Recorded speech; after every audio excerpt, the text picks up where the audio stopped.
ዩክሬን በተቃውሞ ተቀጣጥላለች። አገዛዙ ወንጀለኛና የምዕራባውያኑ አሸንጉሊት ነው። በሙስና የተጨማለቀው የዘለንስኪ አገዛዝ ሀገራችንን ማፈራረሱ ይብቃ የሚሉ በርካታ ድምጾች በኪየቭ አደባባይ በደማቁ እየተሰሙ ይገኛል።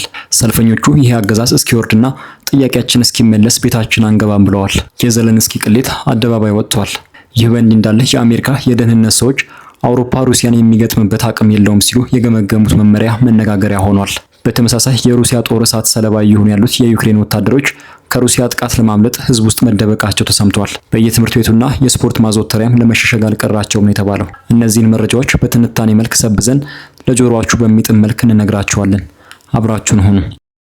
ኪየቭ ዘለንስኪን ይበቃል እያለችው ነው። ዩክሬናውያን የኪየቭን ጎዳና የምዕራባውያኑን አጀንዳ አስፈጻሚ ያሉትን የዘለንስኪን አገዛዝ በሚቃወሙ ሰልፎች አጥለቅልቀውታል። በሀገሪቱ $100 ሚሊዮን አካባቢ ተመዝብሯል መባሉ የዘለንስኪ የቅርብ ሰዎች በሙስና ውስጥ ከፍተኛ ድርሻ ነበራቸው ተብሎ ሪፖርት መደረጉ ያስቆጣቸውና ወትሮም አገዛዙን በጥርጣሬ የሚመለከቱት የሀገሪቱ ዜጎች ተጠራርገው ጎዳናው ሞልተውታል። የሀገሪቱ የጸረ ሙስና ቢሮ ያወጣው ሪፖርት እንዲሁም ይህንን ተከትሎ የወሰዳቸው እርምጃዎች የዘለንስኪ አስተዳደር ምን ያህል በሙስና እንደተጨማለቀ አመላካሽ ሆኖ ቆይቷል። አሁን ደግሞ ዩክሬናውያን ተጠራርተው በኪየቭ ጩኸታቸውን አሰምተዋል። ምንም እንኳን ቁጥራቸው አነስ ቢልም መልእክቱ ቀላል እንዳልሆነና ሊባባስ ይችላል የሚሉ ሀሳቦች እየወጡ ነው። ዘለንስኪ ላይ ተቃውሞ ያሰሙት እነዚህ ሰልፈኞች ፍትህ እስኪገኝ ድረስ ተቃውሟቸውን በየሳምንቱ እንደሚቀጥሉ ታሳውቀዋል። በተለይ ቲሙር ሚንዲች የተባሉት የዘለንስኪ ቀኝ እጅ የሆኑት ግለሰብ በሀገሪቱ ብሔራዊ ጸረ ሙስና ቢሮ ፍተሻ ሲደረግባቸው ሀገር ውስጥ አለመገኘታቸውን ከሀገር ቀደም ብለው መውጣታቸውን ብዙዎች እንዲቆጡ ምክንያት ሆኗል። ቲሙር ሚንዲች ወደ ዩክሬን ተመልሰው መደበኛውን የክስ ሂደት እንዲከታተሉ የዘለንስኪ አስተዳደር ጫና ማድረግ አለበት ብለዋል። ነገር ግን ዘለንስኪ ከሰልፈኞቹ ቁጣ አላመለጡም።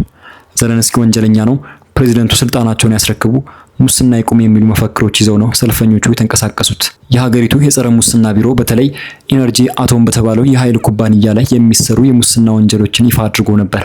ኮንትራቶች በሚሰጡበት ሰዓት ባለሀብቶች ከገቢያቸው ከ10 እስከ 15 በመቶ እንዲያካፍሉ በባለስልጣናቱ ይደረጋል የተባለው። ለዚህ ደግሞ ቲሙር ሚንዲች ወሳኙን ድርሻ እንደሚወጡ ነው የተገለጸው። የዘለንስኪ የኪስ ቦርሳ እየተባሉ የሚጠሩትና ለዘለንስኪ ባላቸው ቅርበት ብዙዎች የሚያውቋቸው የዘለንስኪ ልደት በእርሳቸው ቤት እስከ መከበር የደረሰው እኚህ ሰው በሙስና መጠርጠራቸው ብቻ ሳይሆን በቁጥጥር ስር እንዳይውሉ ከሀገር ቀደም ብለው መውጣታቸው ብዙ ዩክሬናውያንን አስቆጥቷል። $100 ሚሊዮንና ከዚያ በላይ ዶላሮችን ወስደዋል። እነዚህ ባለስልጣናት በርካታ ዩክሬናውያንን አስቆጥተዋል።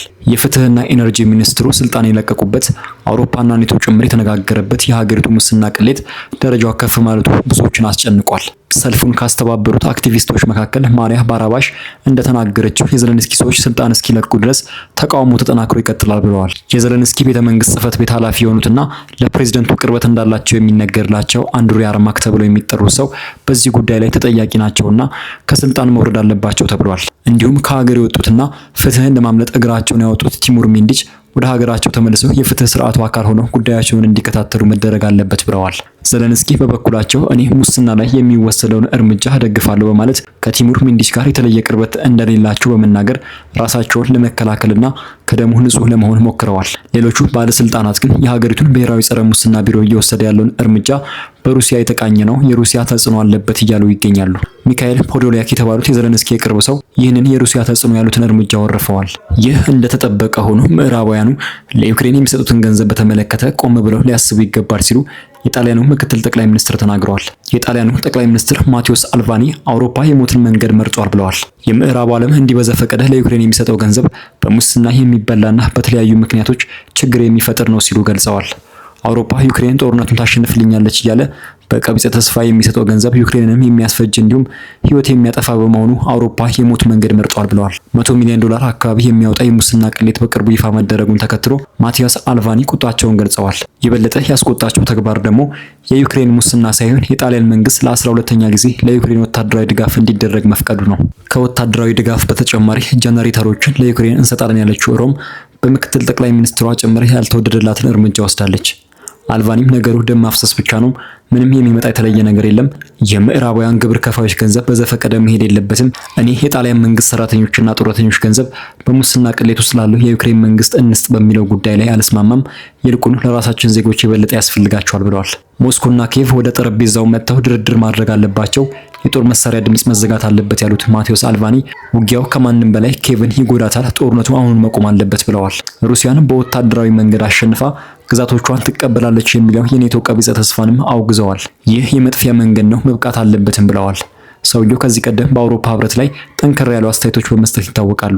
ከፈረንሳዩ ፕሬዝዳንት ኢማኑኤል ማክሮን ጋር የገቡበትን ውዝግብ ማስታወስ ይቻላል። የፈረንሳዩ ፕሬዝዳንት ኢማኑኤል ማክሮን ወደ ዩክሬን ጦር ሰራዊታችንን ማዝመት ካለብን እናዘምታለን ወይም ብናዘምትስ ብለው በጠየቁበት ሰዓት ነበር ማቴዎስ አልቫኒ በቁጣ ተሞልተው ማክሮን ላይ የወረዱባቸው። ማክሮን መሄድ ከፈለገ ብቻውን መሄድ ይችላል፣ እርግጠኛ ነኝ አንድም ፈረንሳዊ አይከተለውም በማለት በሮም እና በፓሪስ መሃል ከፍተኛ ዲፕሎማሲያዊ ፍጥጫ ያስከተለ ንግግር ተናግረው ነበር። ይህ በእንዲህ እንዳለ የሩሲያ ጦር እሳት እየለበለባቸው የሚገኙት የዩክሬን ወታደሮች በሲቪሎች አካባቢ እየተደበቁ ነው ሲል አንድ ምርኮኛ የዩክሬን ወታደር ተናግሯል። አንቶን ቸርነፍስኪ የተባለው ወታደር ከስፑትኒክ ጋር በነበረው ቆይታ ነው ይህንን ያረጋገጠው። በሶሚና በካርካቭ የዩክሬን ወታደሮች በሲቪሎች አካባቢ እየተደበቁ ነው ብለዋል። ትምህርት ቤቶች፣ የስፖርት ማዘውተሪያዎች እንዲሁም የመኖሪያ አካባቢዎች ለዩክሬን ወታደሮች እነጥሩ መደበቂያ ሆነዋል ብለዋል። ነገርየው ከሞራል አንጻር መልካም ባይሆንም ግን እኛም ምርጫ አልነበረንም ብለዋል።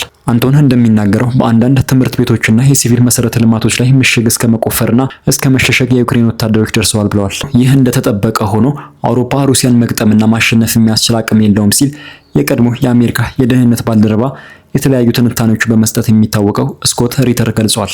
ሩሲያ በአውሮፓ ላይ የተሻለ ወታደራዊ ኢኮኖሚያዊ ብልጫ አላት ብለዋል። አንድም ሊጠቀስ የሚችል ጠንካራ ወታደራዊ አቋም ያለው ሀገር በአውሮፓ የለም የሚለው ስኮት ሪተር ሩሲያ ግን በተቃራኒው ጠንካራ ሰራዊትና ውጊያን ማስቀጠል የሚችል ትከሻ አላት ብለዋል። በዚህም መሰረት አውሮፓ ለሩሲያ እዚህ ግባ የሚባል ስጋት አይደለም ብለዋል።